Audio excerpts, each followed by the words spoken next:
ወደ ቲቶ ምዕራፍ 3 ለገዦችና ለባለስልጣኖች የሚገዙና የሚታዘዙ ለበጎ ስራ ሁሉ የተዘጋጁ ማንንም የማይሳደቡ የማይከራከሩ ገሮች ለሰው ሁሉ የዋህነትን ሁሉ የሚያሳዩ እንዲሆኑ አሳስቧቸው። እኛ ደግሞ አስቀድመን የማናስተውል ነበርና የማንታዘዝ የምንስት ለሞኞችና ለልዩ ልዩ ተድላ እንደ ባሪያዎች የምንገዛ በክፋትና በምቀኝነት የምንኖር የምንጣላ እርስ በርሳችን የምንጠላላ ነበርን። ነገር ግን የመድኃኒታችን የእግዚአብሔር ቸርና ሰውን መውደዱ በተገለጠ ጊዜ እንደ ምሕረቱ መጠን ለአዲስ ልደት በሚሆን መታጠብና በመንፈስ ቅዱስ በመታደስ አዳነን እንጂ እኛ ስላደረግነው በጽድቅ ስለነበረው ስራ አይደለም። ያን መንፈስም በጸጋው ጸድቀን በዘላለም ሕይወት ተስፋ ወራሾች እንድንሆን በመድኃኒታችን በኢየሱስ ክርስቶስ በእኛ ላይ አትርፎ አፈሰሰው። ቃሉ የታመነ ነው።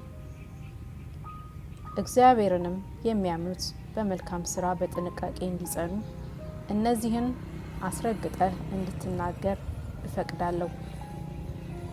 ይህ መልካምና ለሰዎች የሚጠቅም ነው። ነገር ግን ሞኝነት ካለው ምርመራና ከትውልዶች ታሪክ ከክርክርም ስለ ሕግም ከሚሆን ጠብራቅ የማይጠቅሙና ከንቱዎች ናቸውና መለያየትን የሚያነሳ ሰው ጠማማ እንዲሆን በራሱም ላይ ፈርዶ ኃጢአትን እንዲያደርግ አውቀህ አንድ ጊዜ ሁለት ጊዜም ከገሰጽኸው በኋላ እንዲህ ከሚመስል ሰው ራቅ። አርጢሞንን ወይም ቲኪቆስን ወደ አንተ ስልክ ወደ ኒቆጵልዮን ወደ እኔ እንድትመጣ ትጋ። በዚያ ልከርም ቆርጫለሁና ሕግ አዋቂውን ዜማስንና አጵሎስን ማንም እንዳይጎድልባቸው በጉዟቸው ተግተህ እርዳ።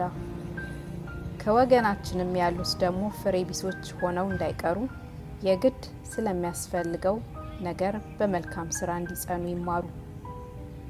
ከኔ ጋር ያሉት ሁሉ ሰላምታ ያቀርቡልሃል። በእምነት ለሚወዱን ሰላምታ አቅርብልን። ጸጋ ከሁላችሁ ጋር ይሁን። አሜን።